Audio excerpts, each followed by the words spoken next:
teams, and it stands even at 2 apiece, and the tap is batted by Ewing in the forecourt to Georgetown. Georgetown with the ball. Marshall, Wingate, yes. There's your first matchup. McMillan is guarding Wingate. McMillan had slipped to the floor, couldn't recover in time to stop the jump shot. Fast break, DePaul. Patterson, the easy layup, and we're tied at 2. Boy, that's got to be a big break, and now DePaul is turning around and putting some pressure on Georgetown.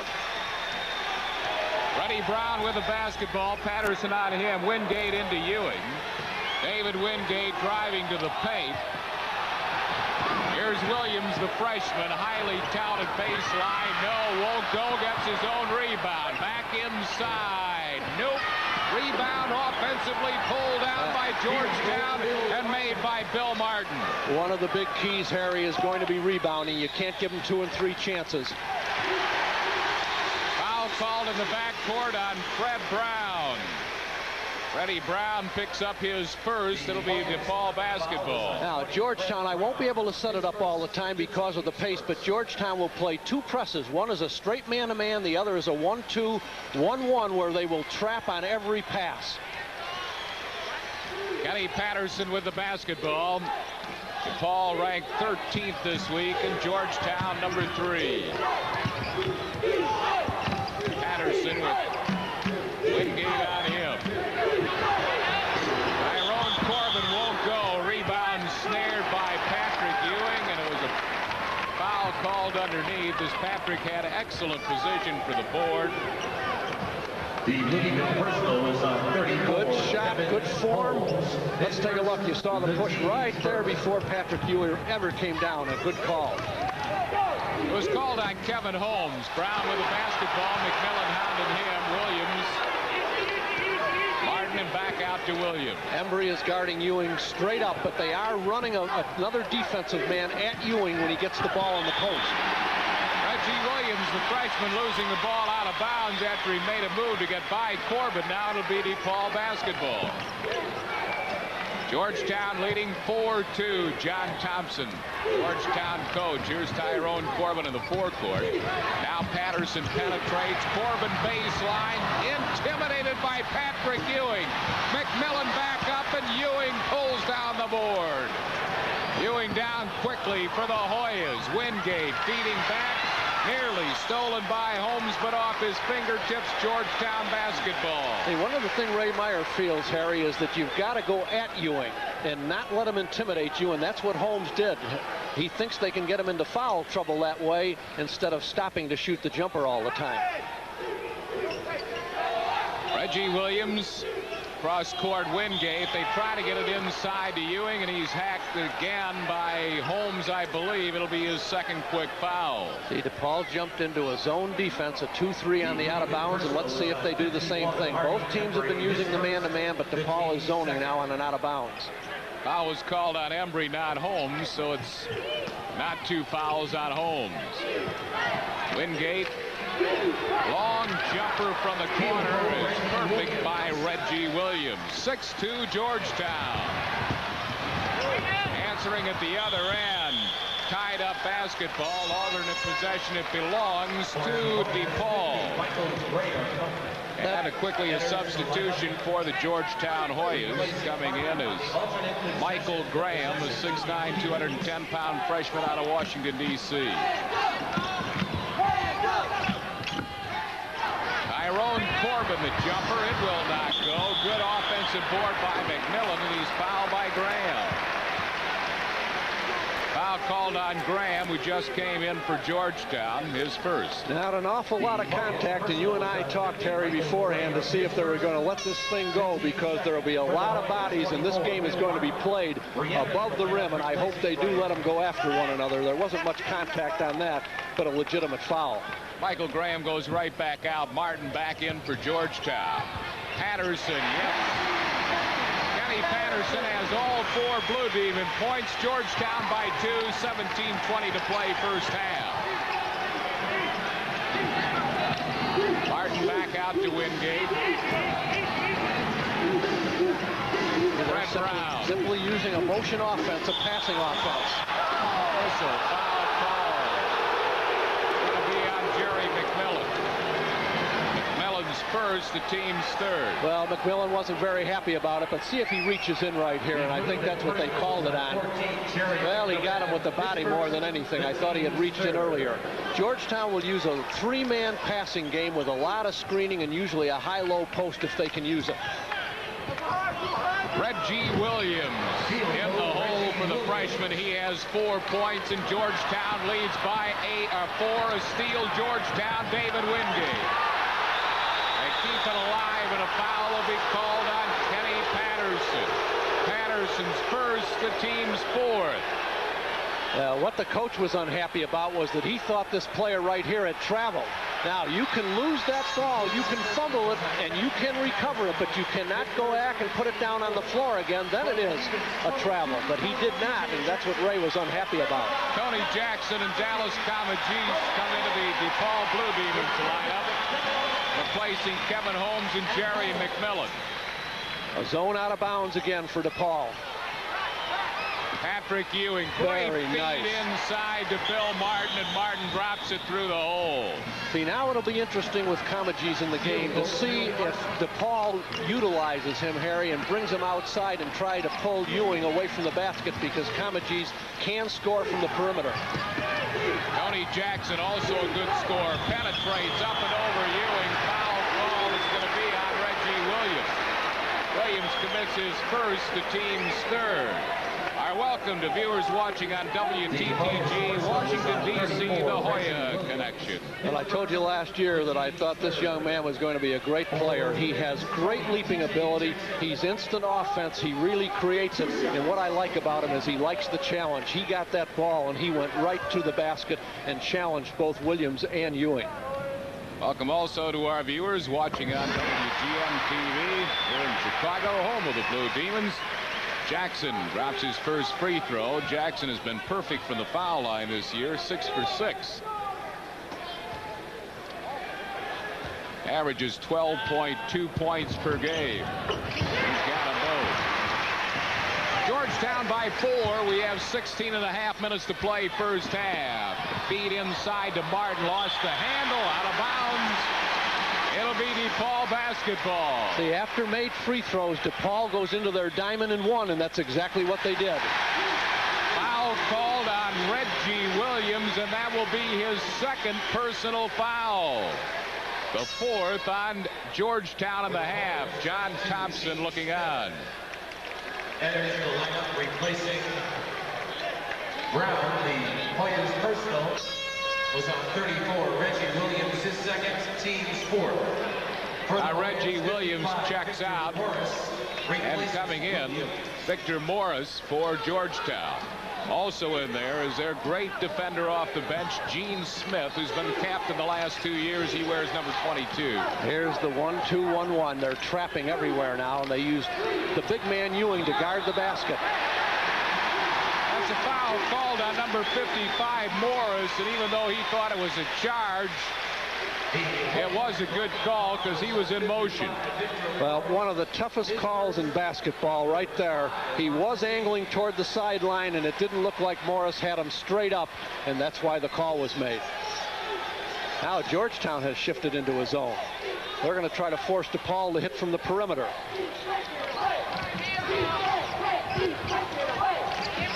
Kenny Patterson will try it. Kenny Patterson has it. Patterson with 6 points. Georgetown's lead is 2. 16 minutes left to play first half. Gene Smith. Morris gets it inside to Ewing. Back out to David Wingate. Around and out.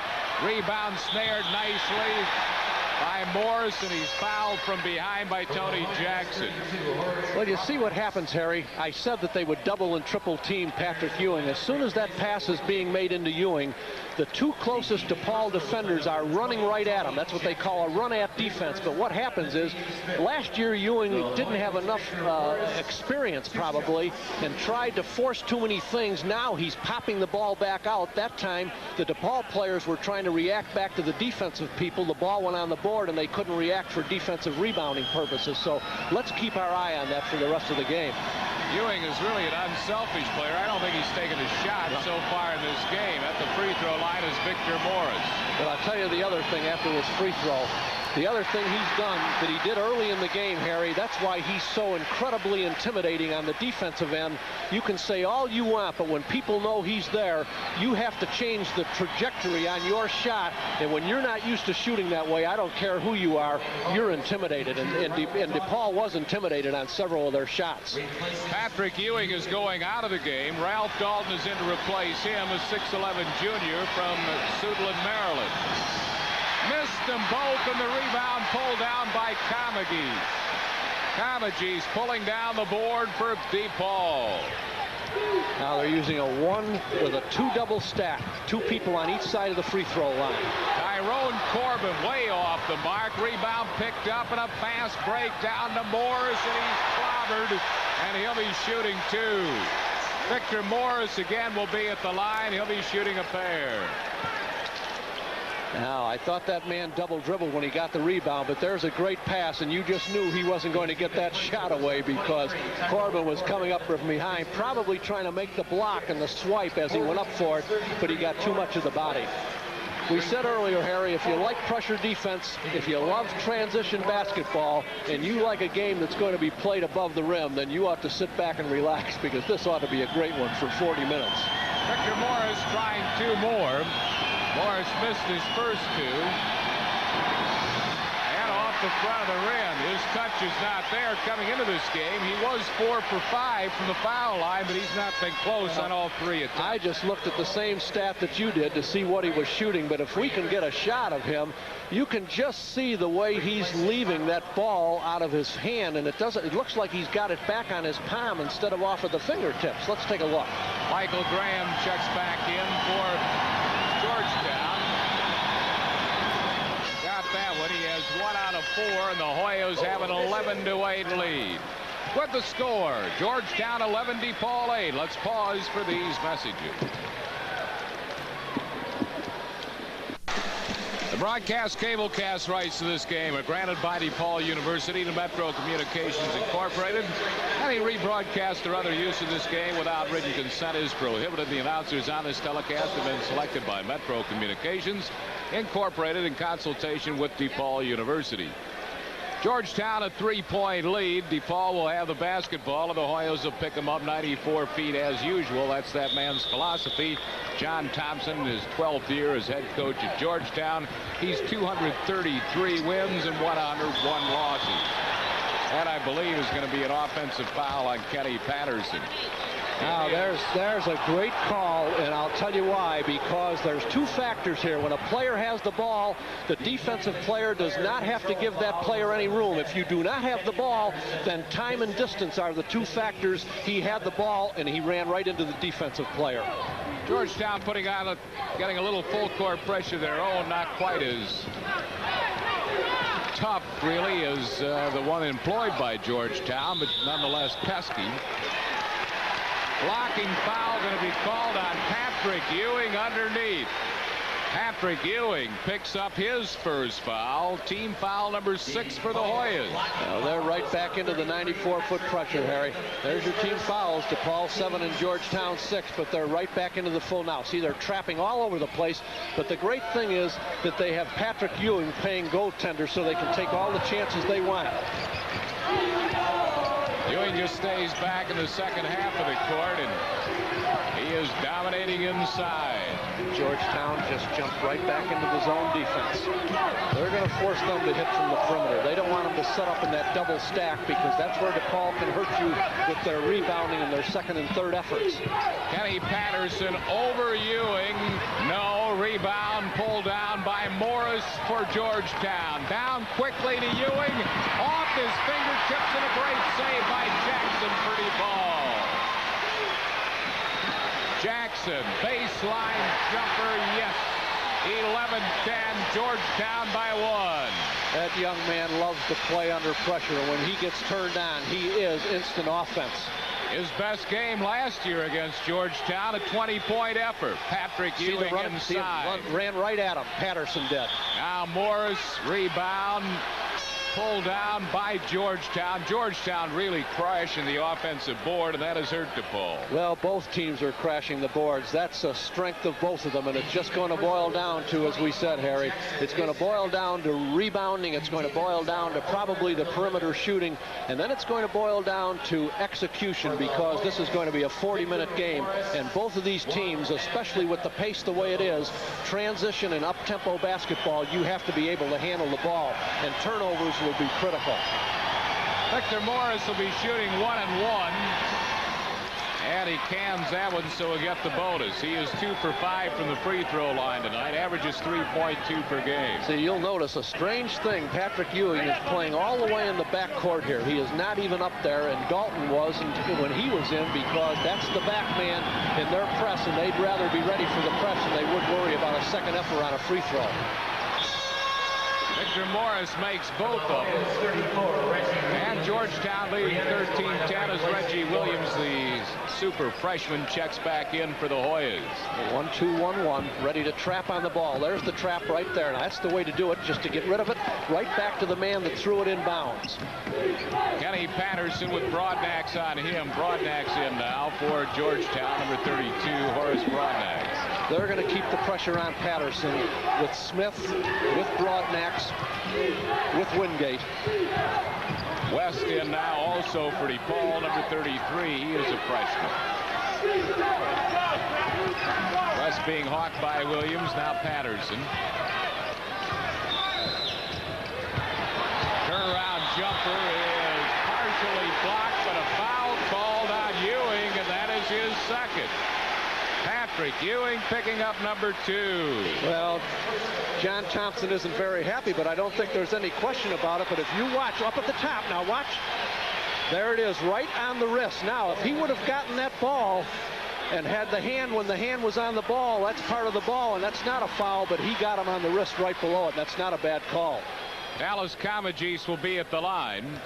Comagese leads the Blue Demons in scoring, averaging 13 per game, but he has not been a good free throw shooter, just 46% from the foul line, and he misses that one. He was struggling up until the Western Michigan game, I think, Harry, and then he had a good night on the line, but he's not been a good free throw shooter, as you said.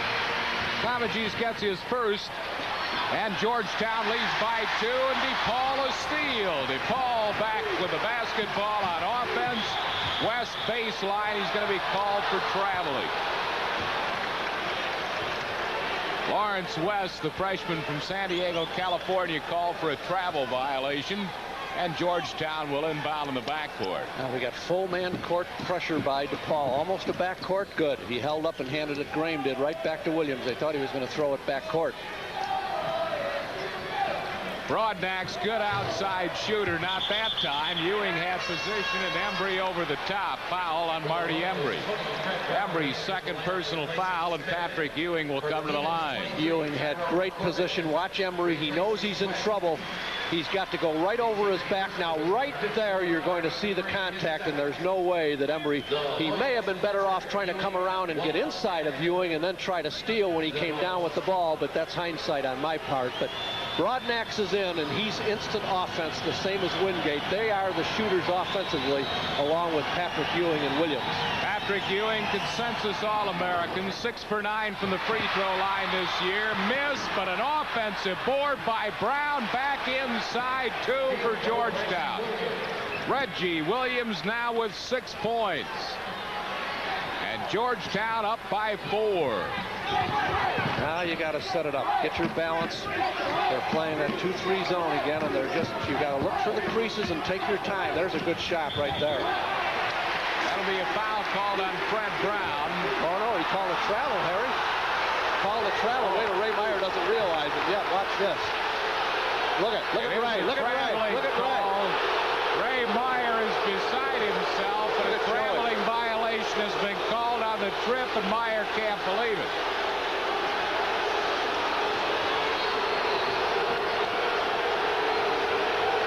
What happened, in all honesty, is that the official did not make the call early enough. He made the call. Watch now. Let's see what happens if we can see it.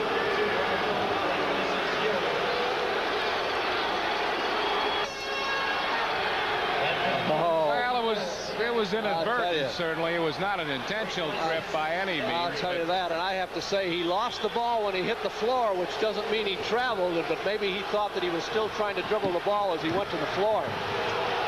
Georgetown by 4, 12.5 minutes left to play first half. Reggie Williams, good feed inside. Basket, no, but a foul. And Georgetown right now is beating DePaul inside underneath Jim. Very much so, Harry, and that's what it's going to boil down to. Now watch this, because here's a young man that I thought got his hand on top of the ball. That's not it. Wait till he comes back down with it. I thought he went right up and got, there it is, right on top of that ball. That's why the people were booing, because it was a pretty decent block and there wasn't much contact. Kevin Holmes actually has picked up 2 personal fouls. At the free throw line will be Graham. Michael Graham, 50% free throw shooter. Now I do want to qualify, Harry, if a player falls to the floor that with the ball, that's an automatic travel. If you fall to the floor with the ball and you continue to travel, that is not. There's a difference between the two. Continue to dribble. If you continue to dribble, you are not being called for traveling, and they probably call him for a travel because he fell to the floor and didn't continue the dribble. Graham cans a pair of free throws, and the Hoyas lead by 6 with 12.5 left. Patrick Ewing checking back in. And also it is Michael Jackson making his first appearance of 1983-84. See, they've got the big guy Dalton, who's 6'11", guarding the man out of bounds, and they've got the 7-footer at the other end. Ball kicked away. It'll be DePaul basketball. Michael Jackson has been out. He had a dislocated shoulder and did not play the Hoyas' first 5 games, but he is in there now, a 6'1" sophomore from Reston, Virginia. He was their 3rd leading scorer last year, so that's got to help this team. They don't need too much help, it doesn't look like. Inside Kamajis, rebound strong by Emperor, but rather by Holmes, but couldn't get it in the hole. Georgetown's ball. Freddie Brown, great feed inside to Dalton, who drops it through. Great pass. See, Harry, I keep talking about the intimidator down here and how they can leap so well. Even when DePaul has inside position, sometimes you get so aggressive in trying to get it back up there that you just over-try, because that's what Holmes did. Fred Brown's going to be whistled for a foul over guarding on Kevin Holmes. And for Brown, that'll be his 2nd personal foul, and Kevin Holmes will come to the line. He'll be shooting 1-1. The Hoyas' person was on number 20, Fred Brown. His 2nd. Right over the shoulder, and a good call. Too much body. He had the right idea, but got too much body and not enough of the ball. Kevin Holmes going to the free throw line.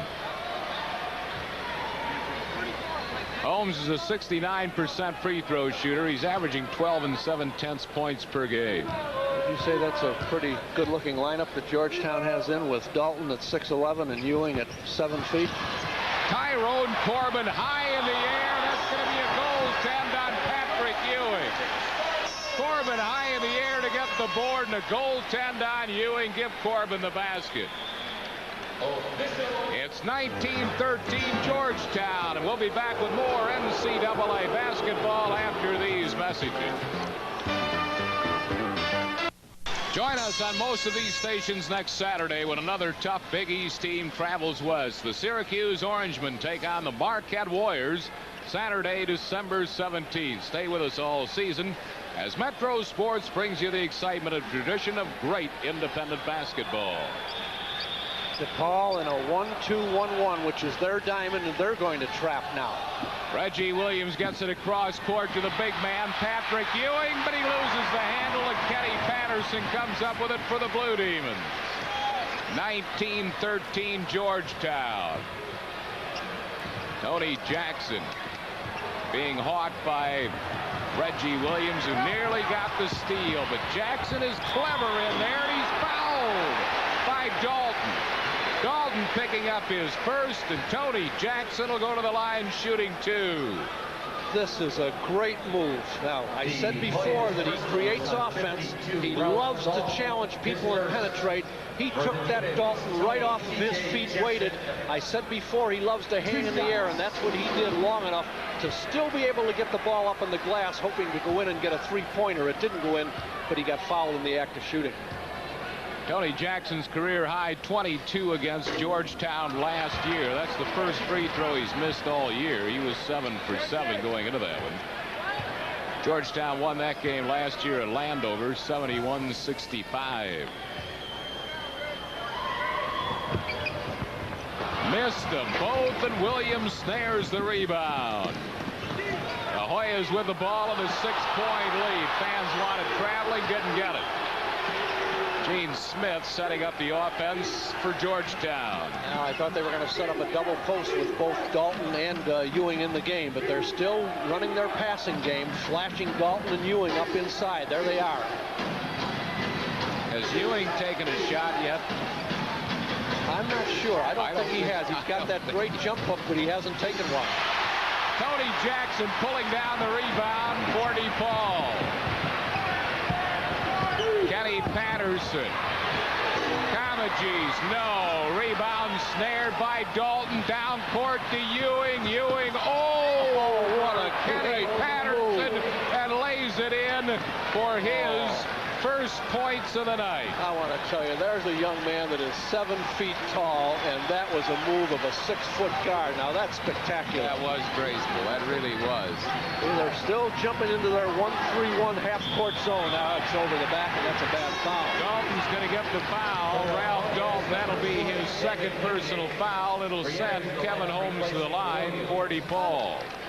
The personal was They're playing a 1-3-1 zone, and they've got about 3 different versions of that they use. The one where they can match up out of it, and another one where they try to take away the passing lanes, and another where they run it like Kentucky does, where they'll trap all over the place, especially in the corners. Horace Broadnax checks back in for Georgetown. Michael Jackson, getting his first playing time this year, goes out. Kevin Holmes will be at the line, shooting 1-1. Holmes, 69% free throw shooter, missed his only attempt tonight. Second leading rebounder for the Blue Demons at 5.2 behind Tyrone Corbin. That one won't go. Patrick Ewing scrambling for it, and he is fouled by Tyrone Corbin. That'll be his second personal foul. First time that Patrick hit it, he almost, we didn't see it, but the ball almost went over the top of the backboard. He went up again, and there's the contact over the back right there. You see Ewing throw the elbow at the end of it. But they're in the 1-on-1. The shooting stats, Harry, 7 of 12, 58% for Georgetown. DePaul is 5 of 14, only at 36%. Ewing from the free throw line this year has hit 6 out of 9. He has just 2 points, but he's only taken 1 shot. No. Offensive board. Dalton back up. And Georgetown is crashing the offensive boards. That's why they lead by 10. Well, that's quickness. That's pure and simple quickness, and not squeezing the guy in the second lane. Look at how they, as Jim mentioned, look at how Corbin arched that shot due to the presence. Of that man, number 33. Good night. Well, I said that young man runs the court at 7 feet tall better than anybody in the world, practically. That's magnificent. DePaul now down by a dozen, and a foul is going to be called, and DePaul needs to get themselves together here, trailing by 12. Stop this sudden momentum picked up by the Hoyas, thanks to Mr. Ewing, who forces high arching shots at one end, and then he goes down and stuffs at the other. You know, it's not that DePaul is playing poorly. Honestly, it isn't. It's just that Georgetown isn't giving them a chance to do anything. Their quickness is so great, they're just forcing to take DePaul out of their rhythm and out of their chemistry. Tony Jackson at the line. Jackson cans the first one.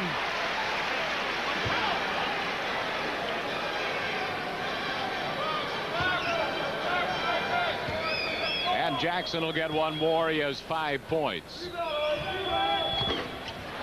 That won't go. The rebound pulled down by Graham for Georgetown. The Hoyas up by 11. Boy, they don't miss much when Patrick sits on the bench for a couple of minutes, do they? Oh, Ewing is out getting a breather. This is Gene Smith as Georgetown sets it up again. They are so deep. John Thompson just runs player after player off the bench. Here's Graham, the southpaw tap by Broadnax. No, finally snared by Tyrone Corbin. Kenny Patterson, Kamajis. No, it won't go, and the rebound pulled down by Gene Smith, and we go the other way. Second guessing, Harry, but I thought he had a jumper that was close enough that he could have taken it without putting the ball on the floor. From way outside, Wingate, no, and Kenny Patterson brings it down quickly to Jackson. Jackson, no. Rebound by Kamajis, yes, by Dallas Kamajis. Kamajis' first field goal, he now has 3. And Georgetown's lead is 9 points. Well, I was anxious to see how the freshman played. I've seen him about 3 times, and he is instant offense. Can really hit from the perimeter and do a lot of things, but I knew this would be a real challenge for him this evening against this Georgetown. Well, I guess with Patrick Ewing on the bench, you can take your normal trajectory shot instead of well, I think they can, but Dalton's still at 6'11", Harry, and they've got some other people out there that can sky, and that's what's happened to DePaul. They're just not in their rhythm in shooting. It's not that they're not getting good shots. They have had good shots. Tyrone Corbin makes the foul out where he shouldn't be fouling. He picks up his 3rd personal foul, and Ewing comes back in for Georgetown. Well, that's just a bad position on the floor to make that kind of a foul, because the player has his back to the offensive board. There's not anything he's going to do to cause any damage right there, but it was just a typical thing of over-aggressiveness and trying to play good, tough defense, so I can't fault the young man for that. Gene Smith will be shooting 1-on-1. Smith, the 6'2" senior from Washington, D.C. Jerry McMillan coming in. Tyrone Corbin going out with 3 personal fouls. Gene Smith has not been a good foul shooter this year. 4 for 9 from the free throw line. But he got that one. His first point. He's not a point maker. He's no more for his tenacious defense. Averages 3 2/10 points per game. He's in for defense and for experience. He is an absolutely spectacular defensive player, and he will be on Patterson probably trying to close him down. Marty Embry pulls down the miss. Picking up Patterson right now. Kenny Patterson and Gene Smith. This is McMillan. There's the 1-3-1. DePaul's running a guard through into the corner to try to get the corner shot. But this Georgetown team just is so quick, and they pick up so well. Broadnax fouls inside as Embry got the basketball. Foul called on Horace Broadnax, so Embry will come to the line. Broadnax's first personal foul, and Embry will be shooting 1-on-1. Embry 3 for 5 from the free throw line this year. He averages 3 2/10 points per game. Doesn't earn the bonus as the rebound is pulled down by Bill Martin. Georgetown up by 10 with 7.5 minutes left to play, first half. The Dallas Kamajis is doubling up, trying to help Embry. Watch when the ball goes to the side. Kamajis is just letting Martin go, and he's trying to double up on Ewing. Good position by Martin. Very good play. And with Kamajis playing Ewing, Martin makes the easy 8-footer. Did exactly what he should do, and that was go toward the basket. When your defensive man lets you alone, go to the basket. That's where you can hurt him the most. Bill Martin has 6. Here's Embry inside off the knife speed by Tony Jackson. Embry has 2, and it's a 10-point Georgetown lead. They've got Broadnax in to do the shooting on the outside. Smith now playing the point guard in place of Brown. There's Wingate, their other shooter. Wingate will force a shot occasionally, as he did there. Jackson, the jumper. Perfect by Tony Jackson. That's the perimeter shot they've got to hit, Harry. They just can't continue to try to take it to the glass. They're not going to get Ewing in foul trouble, and that's a high percentage shot. Jackson now is 7. Georgetown by 8. The fans at the horizon come alive. 6:20 to play in the first half.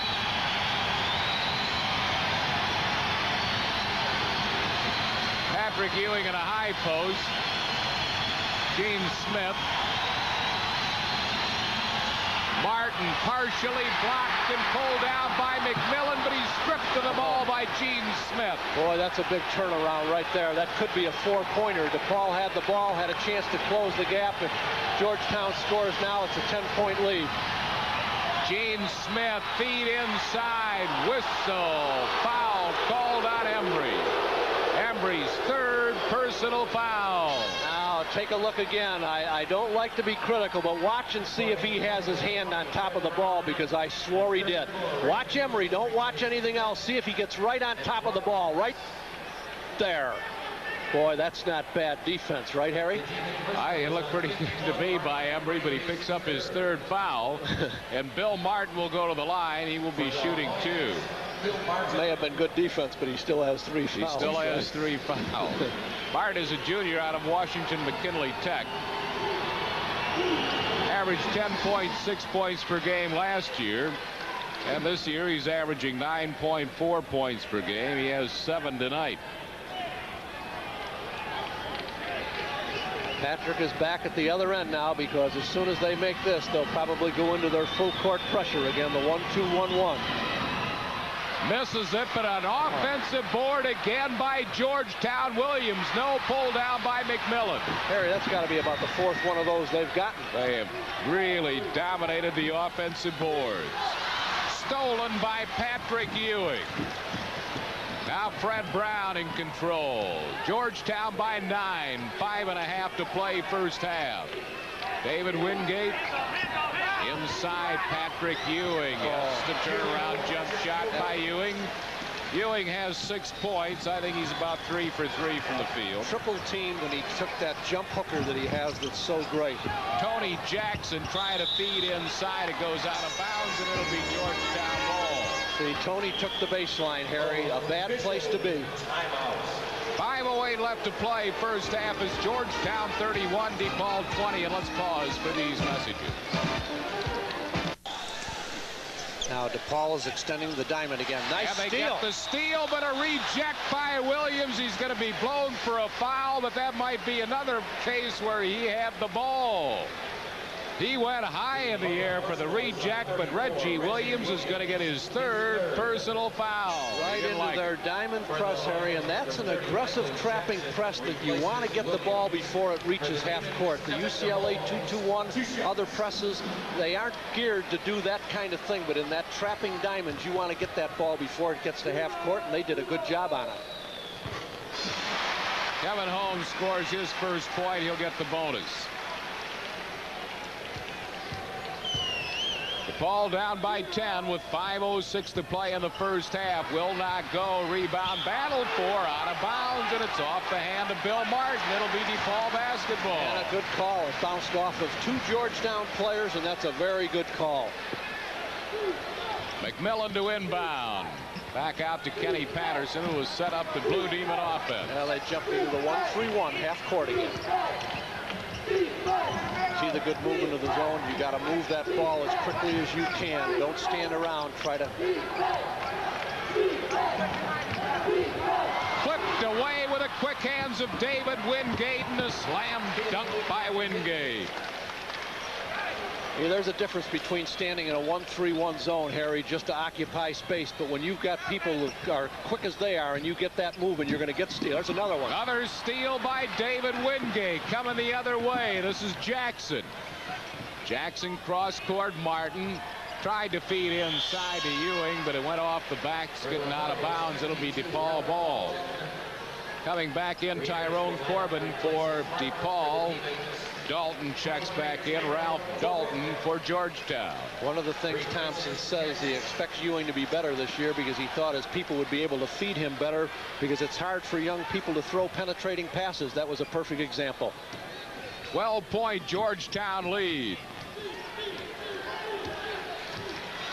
Kenny Patterson, McMillan, Kevin Holmes. Holmes, the long jumper.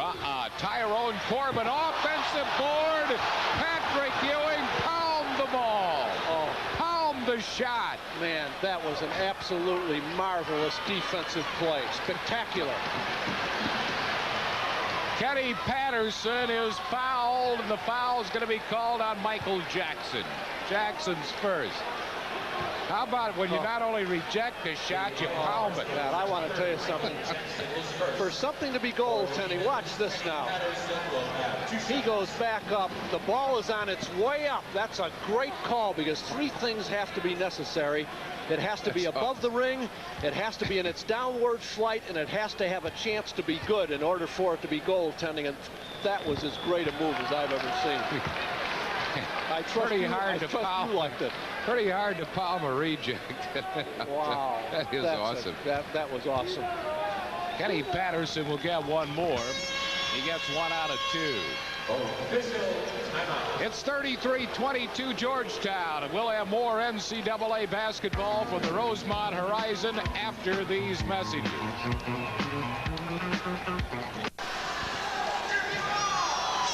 Georgetown leading by 11. We have 3:49 left to play at the jam-packed Rosemont Horizon, where we are seeing reasons why the Georgetown Hoyas are ranked 3rd in the nation behind only North Carolina and Kentucky, Jim. 4 minutes, and we've said it before, a critical 4 minutes, because if DePaul doesn't stay under control, there are the turnovers. DePaul 8 and Georgetown 7. Not bad for this type of game, but DePaul can't let it get away in the next 4 minutes. Georgetown is really crushing the offensive boards. They're getting 3 and 4 shots per every trip down. Slam dunk by Dalton.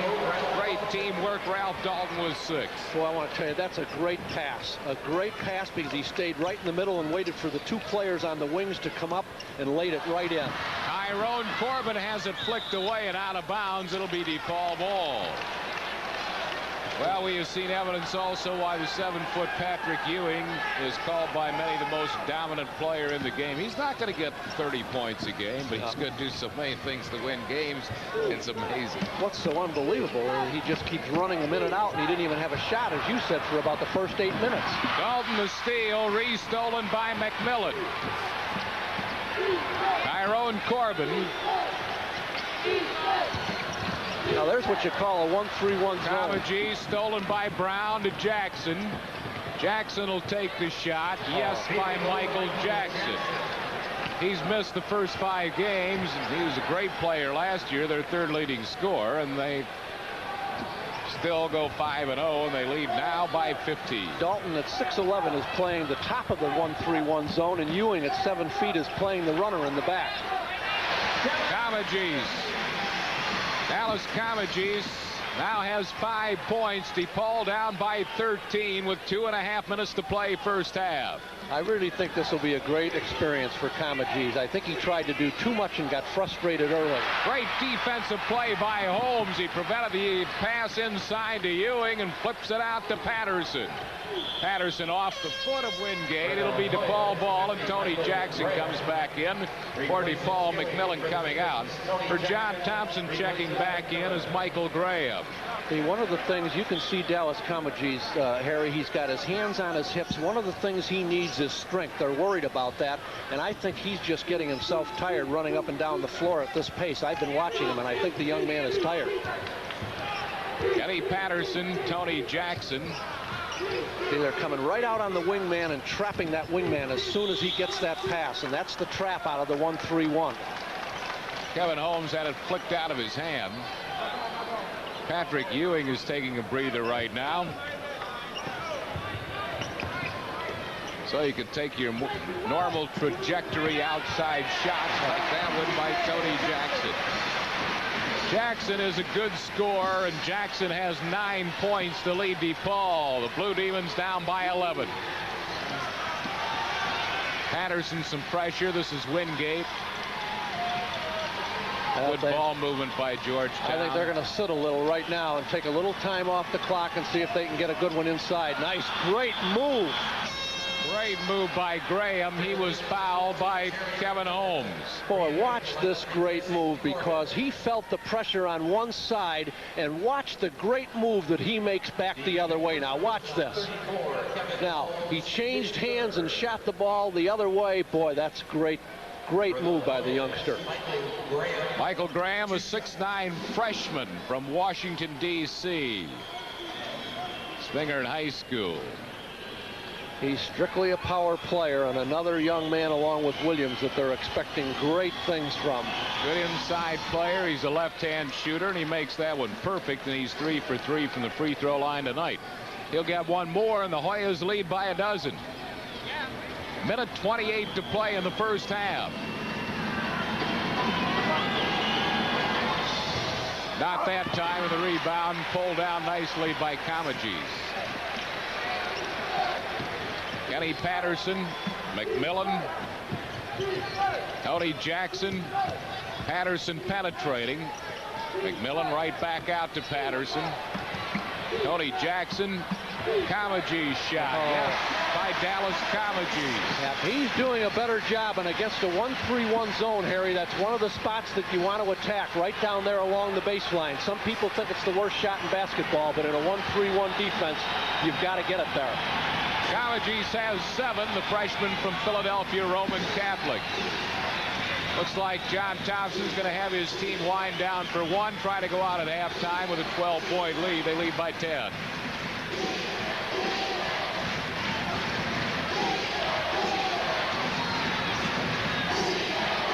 .33 and counting. Wingate handling, being hawked by Patterson, gets a screen. Nearly loses the ball, gets it back out to Fred Brown, and now Jackson. Let's see how long they wait. Let's see if they take it with about 6 or 5 or 4 so that they can go ahead and get that second and third effort on the rebound. The big man, Dalton, is out. They've opened up the middle now to see if they can get a back door on someone. They wound it down to 3, and good call. Here's an offensive foul. 2 seconds showing on the clock, and DePaul will have a chance to put it up on the offensive foul. You have to know defensively that once they open up, watch, DePaul's going to have all those weak side people. There it is. He was straight up with them, just absolutely lost control and ran right over them. But you know you aren't going to get much of that very often because that defense is going to slough off once you open up that middle to stop you from getting the lay-in. Still time for a shot. Kenny Patterson, a half-court shot. No, and that'll end the first half. That's the end of the first half from the Horizon and Rosemont with the score, Georgetown 38, DePaul 28. Back with our halftime in a moment. Rosemont, Harry Callis along with Jim Gibbons, where the Georgetown Hoyas hold a 38-28 lead over the DePaul Blue Demons. Individual scoring for the Hoyas, they've been led by their big guys for the most part. Martin and Williams. Ewing 3 for 3 from the field, 6 points, and Dalton, his replacement, also 3 for 3 from the field. It has been the big men that have dominated the scoring for Georgetown. However, for DePaul, it has been their guards. Tony Jackson, a guard with 9. Patterson, a guard with 7. Then the fine freshman Comegys also with 7. Ewing and Dalton are 6 for 6 inside. Embry is 1 for 1. The Georgetown forwards are 6 of 11, and Holmes and Corbin combined are 1 for 10. That's the difference inside. Corbin 1 for 7, Holmes 0 for 3. 71-65 was the score last year. Patrick Ewing had 20 at Landover, and Tony Jackson had a career-high 22. He leads DePaul in scoring this year as well against Georgetown with 9 points as we start the second half with the Hoyas in possession. Wingate is number 40. He's been in a shooting slump, a 39% shooter from the field this year. He was a good shooter last year. Inside, Ewing won't go. A tap in by Martin doesn't count. We're still in the cylinder. That is not goaltending. That is basket interference. There you go. Now watch this. It was just up in that cylinder still. Now you can take it from outside and bring it in, but you can't touch it when it's inside. So it does not go for Martin. Kenny Patterson with the ball. A 10-point Georgetown lead. Patterson, turnaround shot, no. Patrick Ewing the rebound. Ball stolen nicely by Jerry McMillan. Now Patterson. Patterson penetrating. Deals inside. Embry lays it through. Nice assist from Kenny Patterson. Very, very good move. That's why he's leading in assists. Even though Embry isn't a scorer, he's a defensive player and a rebounder. Patterson knew that he had the defensive man on his back, and he laid the ball right down there with a perfect pass. That was great. Fred Brown, 6'5" playmaker. Now Martin back out to Brown. Man-to-man defense for DePaul. They're going to pound it inside if they can to Patrick. Ewing now to high post. Wingate and Fred Brown. Inside to Ewing. Shot won't go. Corbin pulls down the rebound for DePaul. Jerry McMillan coming the other way. Now Tyrone Corbin. Both teams playing man-to-man. Patterson open for the shot. Won't go, but the offensive board. Corbin, yes, by Tyrone Corbin. And DePaul has got it down to a 6-point Georgetown lead. 18 minutes left. That's a big rebound and a big basket for DePaul. Good effort by Kenny Patterson. A near steal, but it'll be Georgetown basketball. Ralph Dalton coming back in for DePaul. Going out is Bill Martin. Wingate's going to be called for traveling, and it will be DePaul basketball. DePaul down by 6. The 1-2-1-1 full court pressure. There's the trap on the ball. That's the way to get it from side to side. Now in the middle, and you've got the advantage. Kenny Patterson off the fingertips of Tyrone Corbin. They had a 3-on-1 break, but the big number is the 1, and that's number 33, Ewing. He gets you looking for him, and you don't look for the basket. And the one thing Tyrone didn't do is he did not look the ball into his hands. He was too anxious to do something, and it went right through his hands. Reggie Williams, baseline move, no, rebound, scramble, 4, whistle, and a foul is going to be called on Kevin Holmes. His 4th personal foul. Well, let's see. He's got him on the baseline, and he had him trapped there, but there's the maneuverability of that young freshman, because he really came back and did a good job. There was on the back just a side shot of it, but it did look like he was climbing over the top. Dallas Comegys coming back in for DePaul, and Kevin Holmes out with 4 personal fouls. Shot missed. High in the air goes Patrick Ewing, but he picks up a foul. Ewing's 3rd personal foul. Was he above the rim?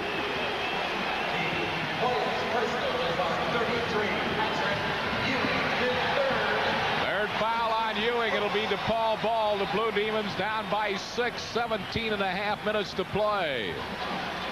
Full court pressure is what Georgetown gives you just about the entire game.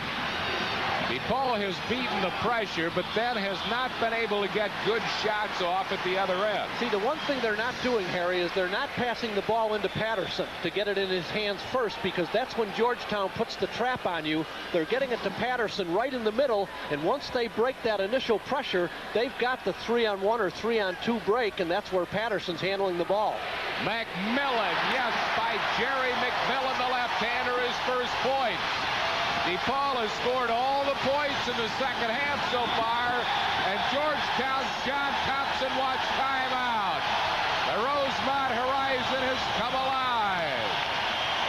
And with the score, Georgetown 38, DePaul 34. We'll have more NCAA collegiate basketball after these messages.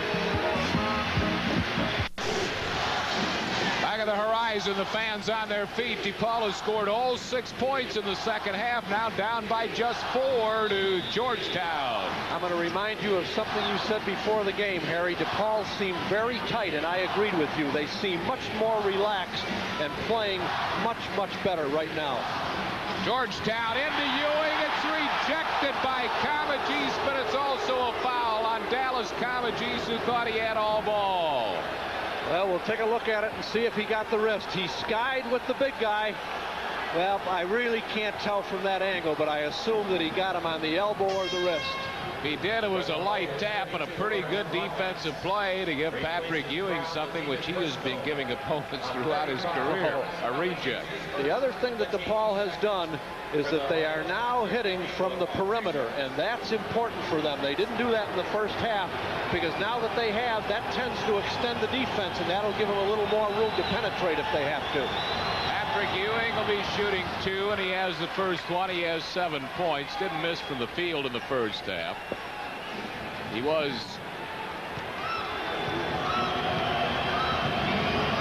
0 for 2 from the free throw line. He's got 2 out of 2, and the first points for Georgetown in this half. Near steal by the defensive wizard, Gene Smith. Hold it. Well, the referees have disagreed with one another, and the one man that had the best angle on that play just went over and overruled, and that's good. That's good teamwork. So DePaul with the ball. DePaul down by 6. 17 minutes left to play. Patterson, McMillan, Embry, Corbin, Kamajis on the court for the Blue Demons. Patterson, by Kenny Patterson. I was just going to say that he forced that shot. Georgetown is in the 1-3-1, and they can stay in that as long as they have the lead, Harry, and they tend to do that to try to protect their people who are in foul trouble. Dalton, turnaround jumper doesn't go. Little Gene Smith, the rebound. He's rejected, but a foul is called.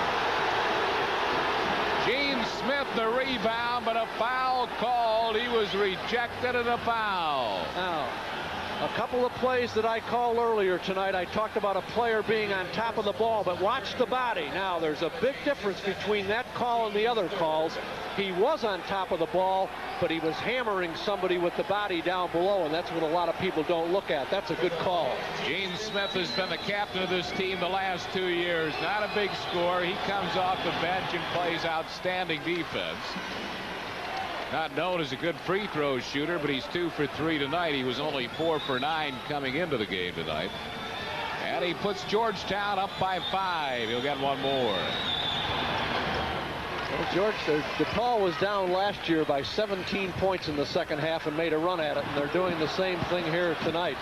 And of course, in this building, the Blue Demons are 53-3 since the opening of the Rosemont Horizon. Jerry McMillan, foul by Dalton. Dalton reached a little too far and picks up his 3rd foul, and McMillan will go to the line. I just sense that the DePaul people are much more determined. I don't know what Ray Meyer and the coaching staff said. Not a real good shot, I didn't think, Harry. He had the right idea, but he fell backwards as he was going up because he felt the pressure, and it was just, I think, a stroke or of luck that Dalton wound up getting the foul.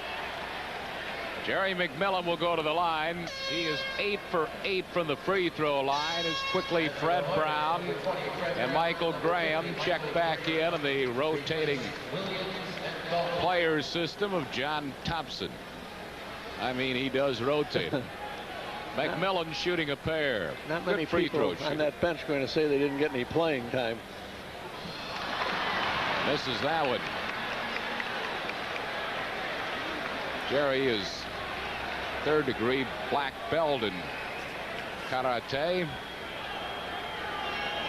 Was an office aide to George Steinbrenner this past summer. He has 1 out of 2. Georgetown by 5. The Hoyas with the ball. Fred Brown. That's going to be a foul on McMillan as he clobbered Graham. McMillan's 2nd personal foul, the team's 4th foul of this half. Now DePaul is going to zone on the out of bounds. They made the free throw down there, went into their diamond press. Now they'll change defenses again by going into the zone on the out of bounds play. Brown gets it out to Graham. And now Gene Smith will set it up. Georgetown by 5 with 16 minutes left to play. The Hoyas have won all of their games by at least 23 points this year, although they have not played any truly formidable opponents as yet. Broadnax from outside won't go. Offensive board. Graham rejected by Embry. Tied up ball. Ball is tied up. Templar's flare momentarily, but the officials doing a great job in getting in there. Alternate possession. It belongs to DePaul. See, if you noticed, Harry, Michael Graham made a spectacular rebound, but the young man is left-handed, and he put the ball back up to the basket with his left hand and simply got it stuffed. If he could have used the left arm to keep the defense away and used his right, he would have gotten that shot away. Jerry McMillan across the timeline, doubled up. Here's Patterson. Tyrone Corbin won't go. McMillan, a great rebound. Jerry McMillan. Basket goes, and he's fouled hold. What a brilliant effort by McMillan, who's just 6'4". See, two things happened. Ewing came all the way out from underneath to go out and try to block the shot. Then McMillan had the presence of mind, and when his man turned his head to go for the basket, he got the inside and got fouled and has a chance for a three-point play. McMillan has 5 points, all of them in this half. Jerry, a senior from Newark, New Jersey. Now, if he makes this, see if they go right into the press now. He missed it. Missed it, the rebound snared by Patrick Ewing. Called it off because he missed the free throw. But a 3-point Georgetown lead with 15:20 left to play. Brown throws it away. It'll be DePaul basketball.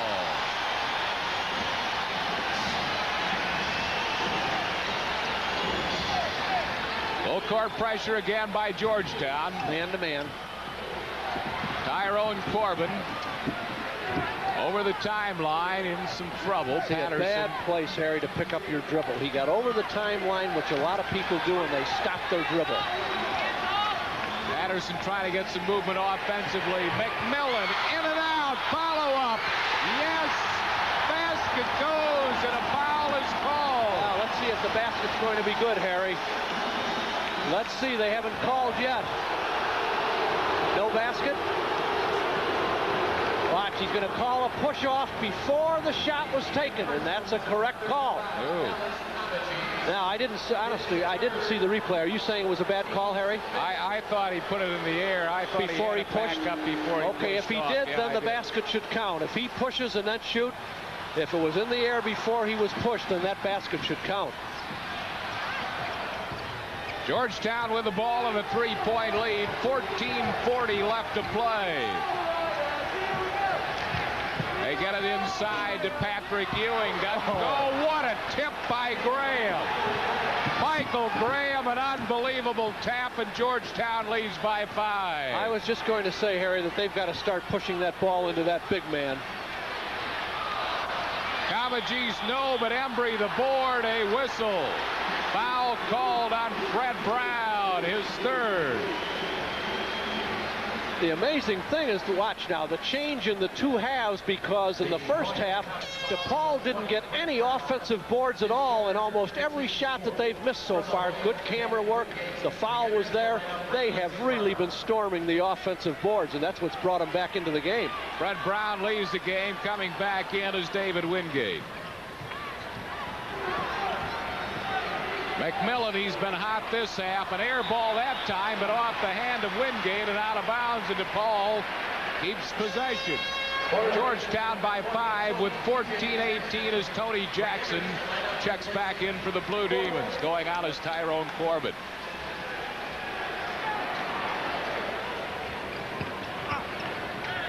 DePaul is playing with much greater intensity at both ends. Tony Jackson won't go. Rebound snared by Gene Smith. Tied up. Alternate possession belongs to Georgetown. Georgetown's ball with a 5-point lead and 14:10 left to play. John Thompson. Turnovers are even. That has not been a big factor. Here's Gene Smith, McMillan guarding him. Broadnax trying to get it into the big people. Graham and Patrick Ewing. See, they're just letting Graham go completely outside. Graham makes some unbelievable moves to the basket. Michael Graham, a freshman, and I mean, he's got some incredible moves to the hoop. Puts Georgetown up by 7. See, they're taking Comagese, and he's playing Graham, and he's giving him everything on the outside to try to help Embry inside with Ewing.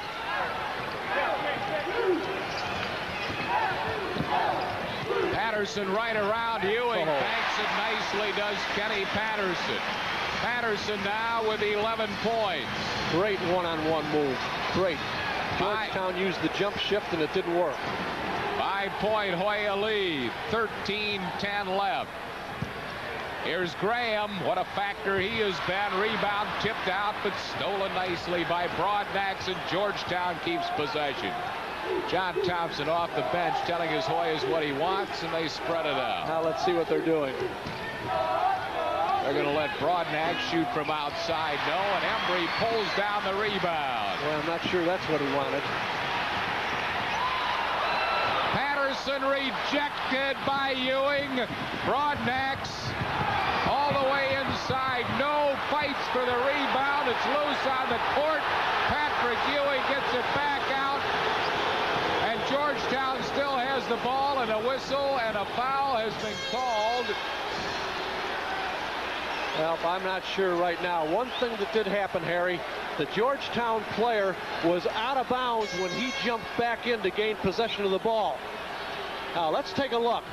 He was out of bounds and came back in, Smith did, to gain possession of that ball, which is not legal. Now, watch. He's out of bounds, and he's going to come back in there. Now, he was out of bounds when he touched it. Now he rolls over, and you can't call a jump ball until two people are tugging at it, and two people were not tugging at it, so I can't give the officials any problem with that call. But what happened after that, I have to be honest with you and tell you that I've lost it.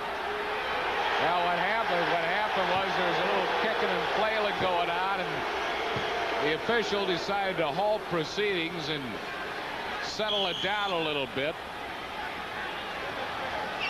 Did Woody Mayfield. So Georgetown with the ball in a 5-point lead. And now Tyrone Corbin has been ejected from the game. He and Graham were in a shoving match inside.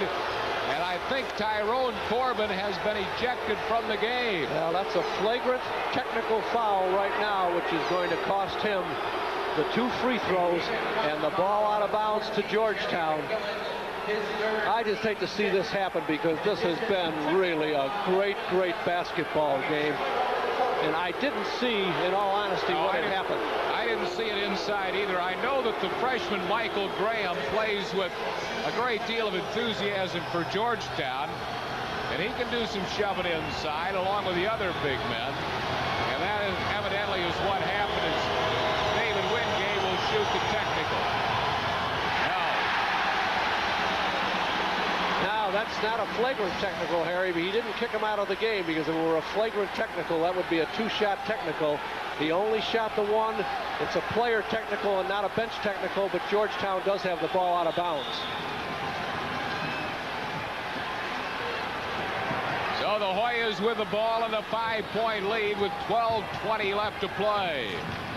Wingate, and a good basket goes, and he's fouled by Jackson. David Wingate, after missing a free throw, can make a 3-point play here. There is a very good call. Now, you watch at the top of that jump now. A great one-on-one move, and watch Jackson get him right on the wrist, right there as he releases that ball. That's good call by the official. 7-point Georgetown lead with 12:18 left to play. David Wingate missing, and McMillan high in the air to pull down the rebound for DePaul. 7-point Hoya lead.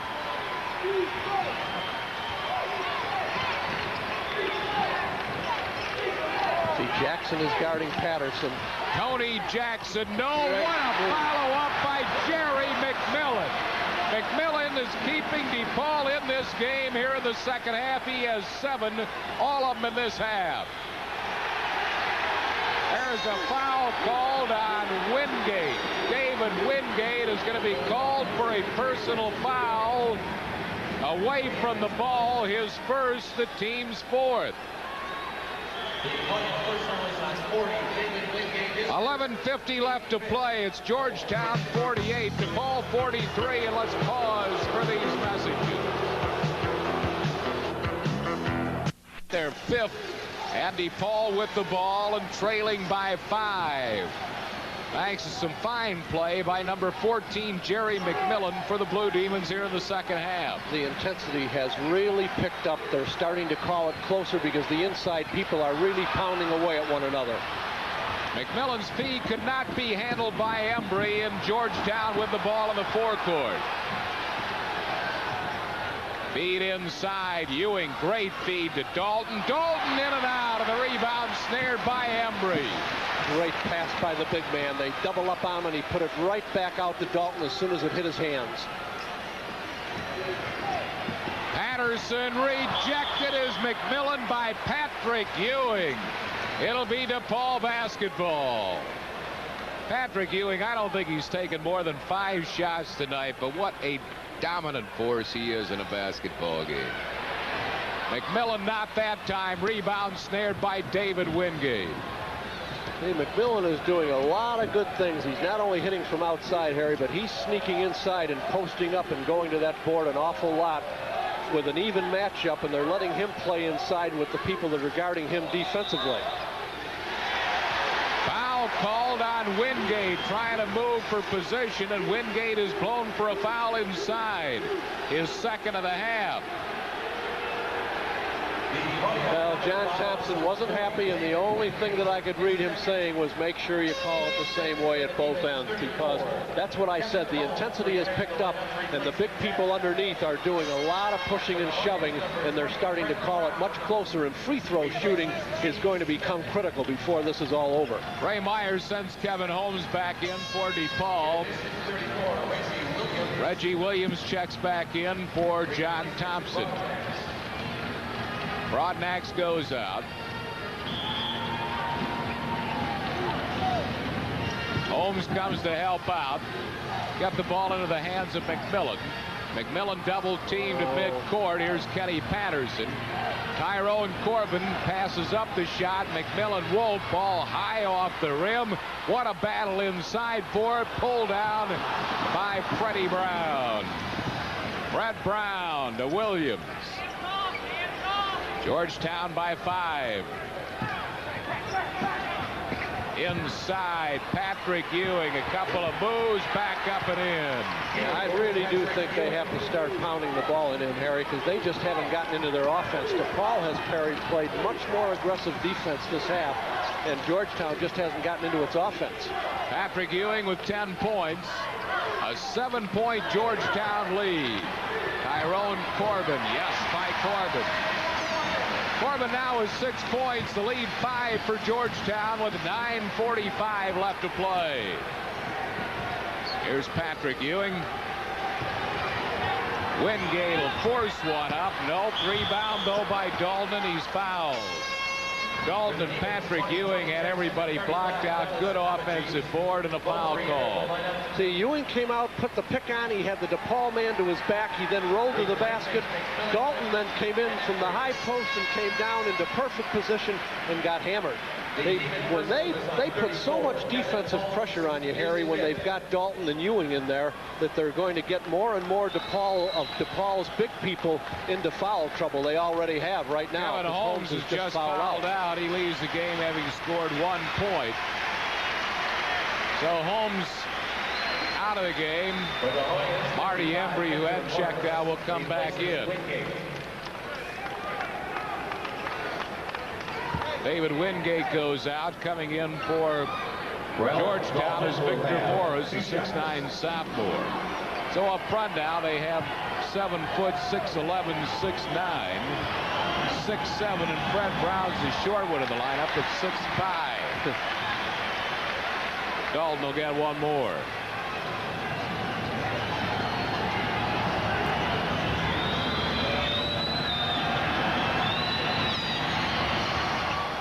Got 1 out of 2, and Georgetown leads by 6. Now Bill Martin comes in for Dalton. Ewing is back. Williams is the 4th man. He's the stealer. Ewing is the shot blocker underneath. They've got Martin up front chasing, and then they've got the next 2 trapping on the... See, that's where you don't want to stop, right there. Foul called on Fred Brown. He does not like the call, but he picks it up. Fred Brown picking up his 4th personal foul. See, I keep saying that, and what I'm saying to youngsters is do not stop and pick up your dribble right there, because now you've got 2 players on you, plus they've got the 10-second line, which becomes a 3rd defensive player, and they've got that trap on you. Tony Jackson will be shooting 1 and 1. Jackson 9 points, all of them coming in the first half.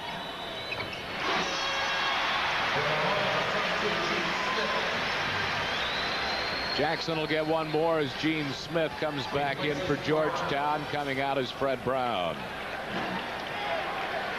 Tony Jackson now with 10 points. That was 100% free throw was until tonight. He has missed a free throw tonight. Misses another one. Rebound taken standing up by Patrick Ewing. 51-46, Georgetown by 5.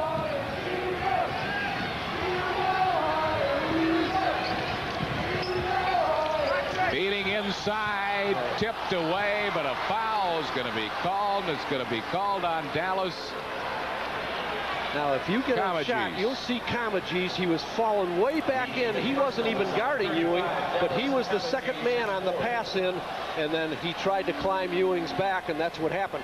Comegys' man, Harry, had cut through and gone to the far side corner to take him away from the play, but instead of following him through, he just went in and doubled up on the pass. Patrick Ewing will be at the line. Ewing with 10 points.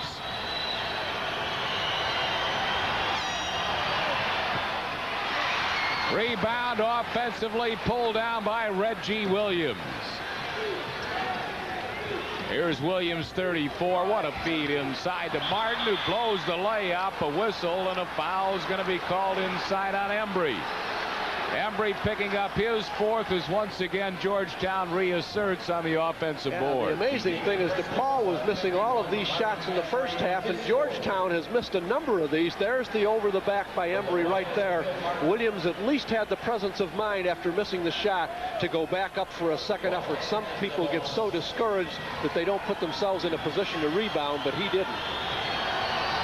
Bill Martin shooting 1-on-1, misses that one, and a battle for the ball. Tyrone Corbin comes down with it for DePaul. Well, I said it before, and I'll say it again now. I think free throw shooting is going to be critical.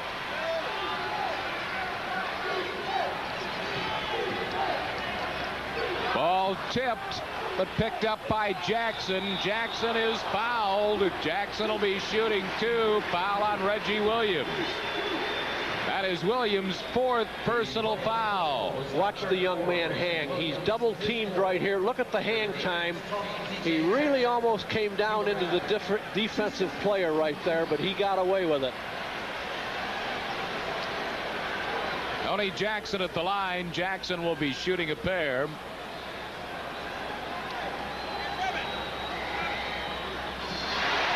Got the first one. He'll get one more. Lamone Lampley is checking in for DePaul for the first time.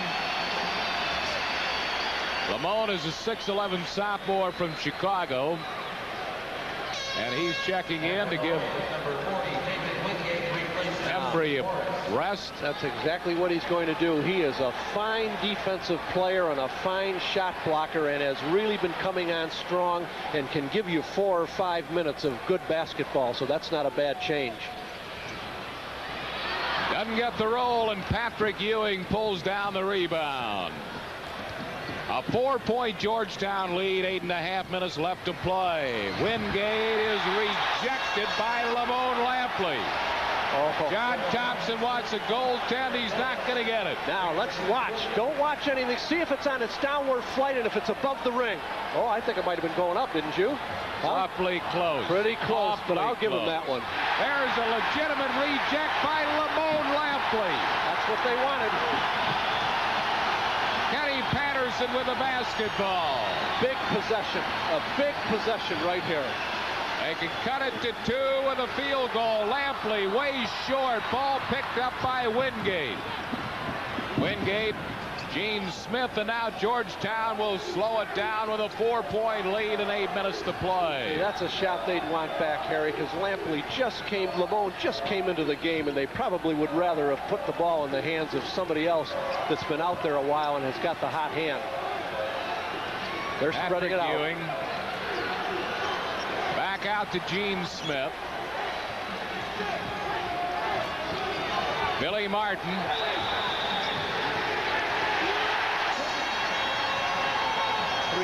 Three-second violation called against the Georgetown Hoyas.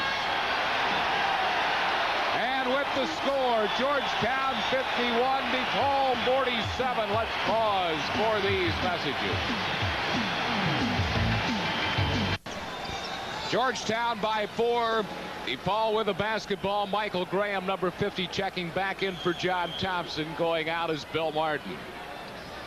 DePaul with the basketball, trailing by 4. They beat the press. They have pretty much beaten the press all night. A high arching shot is good by Lamone Lampley.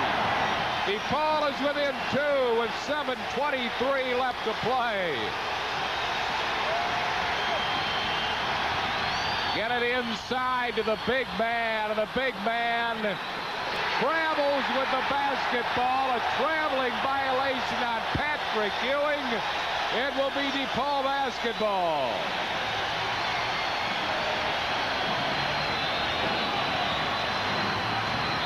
There it is. Foul called on Wingate. His third, and DePaul will go to the line shooting 1 and 1. See, they have done a superb job, Harry, against that. What happens to most teams is you make that first pass in, the trap comes, and the player with the ball holds onto it long enough to allow them to put the trap on. But what DePaul is doing, as soon as that first pass is made, they're looking right back into the middle to hit Patterson. He turns, he's going right straight ahead, and now the 2 wing people for DePaul are going down, and they've got a 3-on-1. And they're rather than have Patterson take the inbound pass. Absolutely, because then they put the trap on him, and it takes Patterson out of the offense. Kenny Patterson can tie it up here. Patterson with 12 points will get 1 more. We are tied at the horizon with 7:10 left. Gene Smith quickly to Fred Brown. Brown deals off to Graham. What a move by Graham, and he's fouled. Michael Graham is only a freshman. They talk about Reggie Williams. Jim Gibbons, we have seen some moves from number 50 tonight. Well, watch the great pass and watch the power move to the basket by that young man. He saw the hand come up there, so instead of trying to stuff it, he put it up on the glass. He is what you call a power forward. He might not be able to do it from outside, but can he go to the basket? He has 9 points tonight, but he misses the free throw, and a foul is called on Georgetown. I think it is on Freddie Brown, and I think that's all for him. 53-51 Hoyas. Fred Brown has fouled out of the game. He has not scored, and with the score, Georgetown 53, DePaul 51. Let's pause for these messages. Joe Theis. While we are away, Corbin missed the 1-and-1. Tyrone Corbin, Georgetown with a 2-point lead, getting it back inside to Patrick Ewing. And Tyrone Corbin picks up his 4th personal foul. And Patrick Ewing with 10 points will come to the line, and he'll be shooting a pair. Yep. Georgetown with a 2-point lead. They have missed 6 free throws already just in this second half. Georgetown has. That's why at both ends it's going to be the difference in the game. Patrick Ewing calmly sinks that when he has 11 points. He'll get 1 more. And DePaul does have a number of their inside people, Harry, in foul trouble, right? Tyrone Corbin 4, Embry 4, Kamagis 4. Right, all with 4. And a 4-point Georgetown lead. Ewing with a dozen. 6:25 left to play. Jackson, he'll take it to the hole. Tony Jackson, yes. He is really smooth.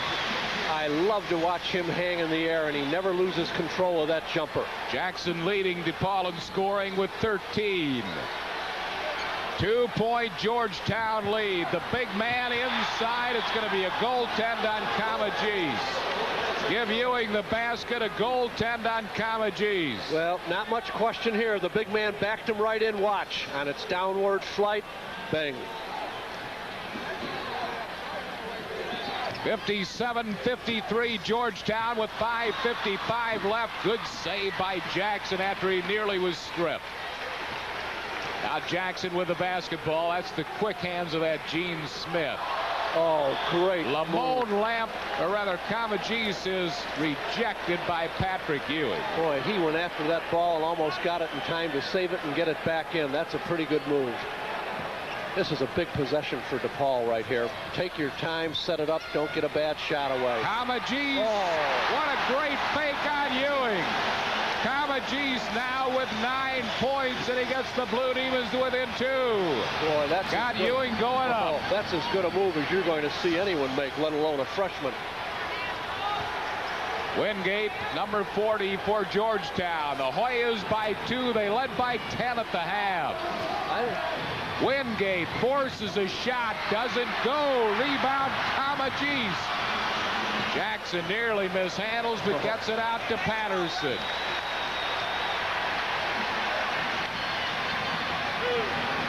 Georgetown is in his zone, trying to take the power game away inside, trying to force them to hit from the perimeter. Jackson will take it. Yes, by Cody Jackson.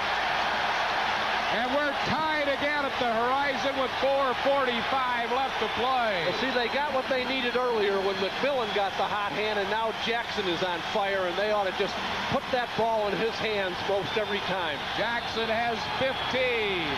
There's the double up. Graham has it stripped from his hands by Tyrone Corbin. DePaul with a basketball, a tie game, and 4:20 left to play. Tony Jackson has been hot. Patterson, Corbin, Kamajis, and Lampley are on the floor. But they're playing the wings up high instead of way back. They're forcing them to move the ball out further out on the perimeter.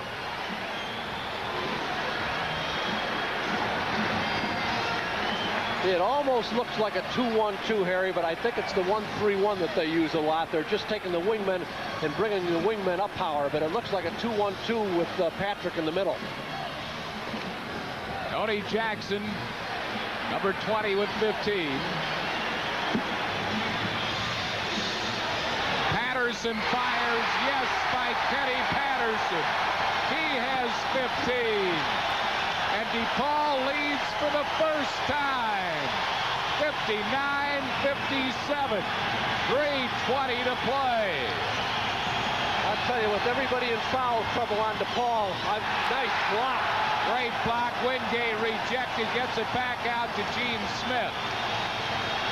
I just want to see if they pound it inside. Tried to, but Patterson the steal. Kenny Patterson the steal, and DePaul can smell an upset. They want a timeout. They want a timeout. DePaul will use their first timeout. This place is going wild. 2:55 left with the score. Georgetown 57, DePaul 59. Let's pause for these messages. 59-57, DePaul by 2. We have 2:55 left to play, and DePaul will have the basketball. It will be anxious now, Harry, when this gets down below the 2-minute mark with the new rule this year on the free throws and the fouls in the last 2 minutes. With both teams in the bonus, with the score where it is, it will be anxious to see how long it is before either one of the teams, depending on which one of the head, decides they're going to start fouling and which players they're going to foul. Patrick Ewing, the 7-foot All-American, has 14 points tonight. He has just 3 fouls, so he can still waste 1.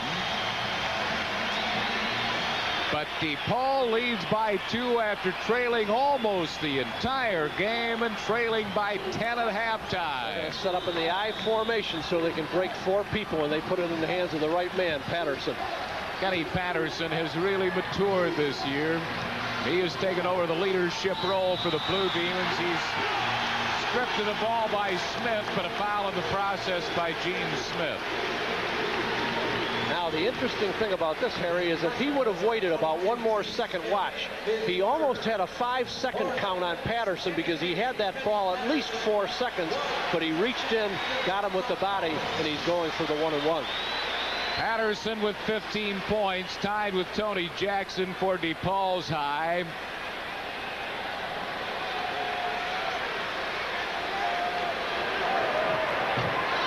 Miss the rebound, pulled down by Patrick Ewing with 2:40 left to play, and DePaul leading by 2.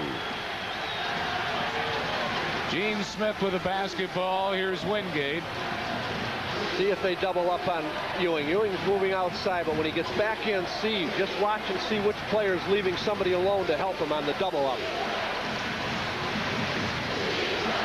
James Smith tries to work inside, right back out to Smith.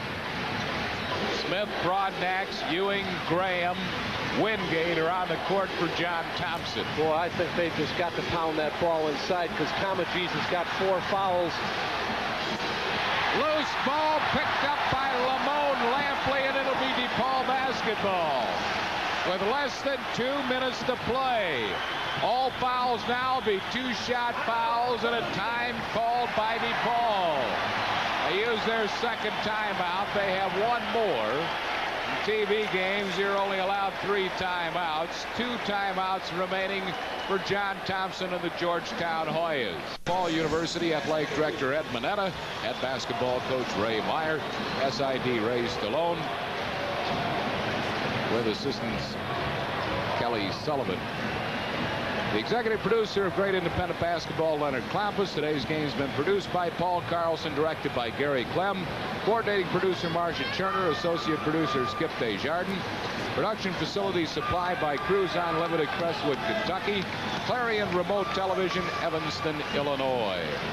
DePaul a 2-point lead and the basketball. 1:52 left to play. Jerry McMillan, double team, gets it out to Jackson.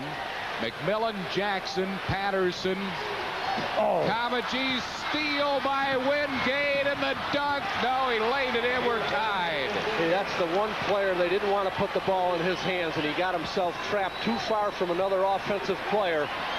Now, when you get the ball over, you've got to... Now, Georgetown won't start trapping as much now because the score is tied. They needed the ball before. They'll just play straight-up defense now. Tied at 59 with 1:17 left. Corbin, McMillan inside. There's contact, a whistle. See what they call. And a foul is called on Jerry McMillan, and Patrick Ewing will go to the line. McMillan blown for the foul. Let's see if it should have been an offensive foul. No, the ball was released now. If he had not released that ball and had then charged Ewing, that's offense with no shots, but he had let it go, Harry. He had let it go, and it was a good call. Ewing was stationary, and Ewing will be shooting 2. Patrick Ewing with 14 leads the Hoyas in scoring.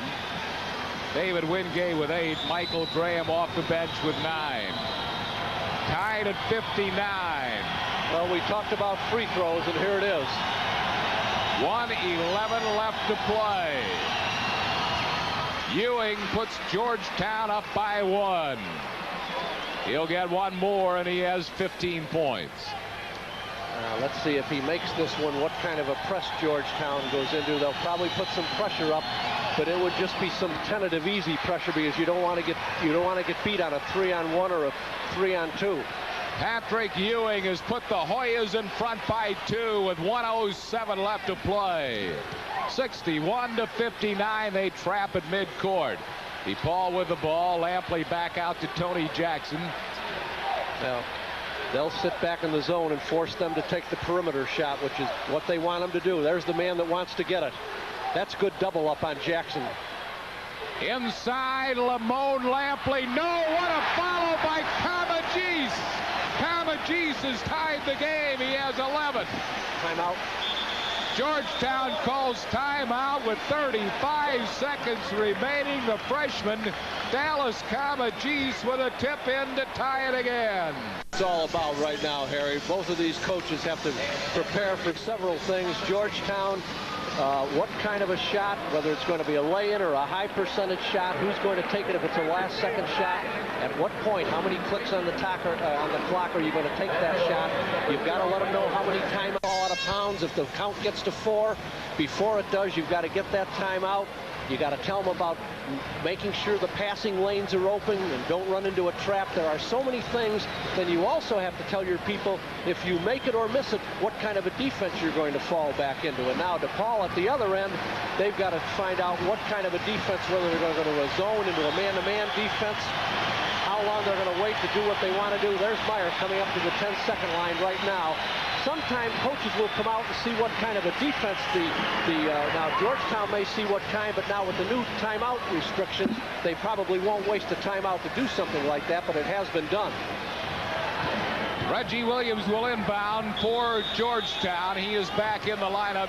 Tie game at 61. Williams, Jackson, Gene Smith, Patrick Ewing, and Wingate on the court for Georgetown. Ball is loose on the court, but it's picked up by Williams. Wait a minute. Whistle. What's called? I think we've got a holding call. Foul called Jackson. On Jackson, who is playing in his first game, and he picks up his third personal foul. 22 seconds showing on the clock. Well, it's unfortunate that they lost that ball because DePaul came out and surprised me because they put the trap on out at the 10-second line. They split the trap by dribbling right through it, and Georgetown had a 3-on-1 advantage when they lost control of the ball. Jerry McMillan, you wouldn't want anybody else on the free throw line if you're Ray Meyer. This year, 9 for 11. He was a perfect 8 for 8 going into this game from the foul line, but tonight he's 1 for 3. But McMillan was 7 points, shooting 2 because we're under 2 minutes, obviously. The left-hander, yes, perfect by McMillan. DePaul by 1, 22 seconds left, and the senior from New Jersey will get one more. Yeah, there wasn't any doubt about that one. It takes a lot of the pressure off. Now he can hardly wait to get the ball back in his hands because he feels like he's in sync and in rhythm. Let's see what happens. DePaul by 2, 22 seconds left. Georgetown in the forecourt. See, DePaul has gone into a zone now. They're going to try to get him to hit from the perimeter. Good defensive change. Reggie Williams. Yeah, they're really doubling up on Ewing inside. Whistle, whistle. Something called. Timeout called by Georgetown. Their last timeout. 5 seconds showing on the clock. 5 ticks left. 63-61 DePaul. The 13th ranked Blue Demons trying to upset the 3rd ranked Georgetown Hoyas here at their building, DePaul's, the Horizon in Rosemont, where they've lost only 3 games and they've won 53. Well, the one thing you would want to do, it's a side out of bounds, and look at where it is, almost all the way up at the 10-second line. I thought it was in closer. But it's now, look at Georgetown is going to set 4 people up, down, almost within the 3-second lane. Let's see how they break out of it and what kind of a shot they get. They put it in the hands of the freshman Reggie Williams, who's going to pump. No. Rebound knocked out by McMillan. The game is over. DePaul has won over Georgetown. A stunning comeback by the Blue Demons. It's DePaul 63 and Georgetown 61. For DePaul, they go 5-0. Georgetown suffers their first loss. They go 5-1. Along with Jim Gibbons, Harry Callis from Rosemont, Illinois. Final score, Ray Meyer, DePaul.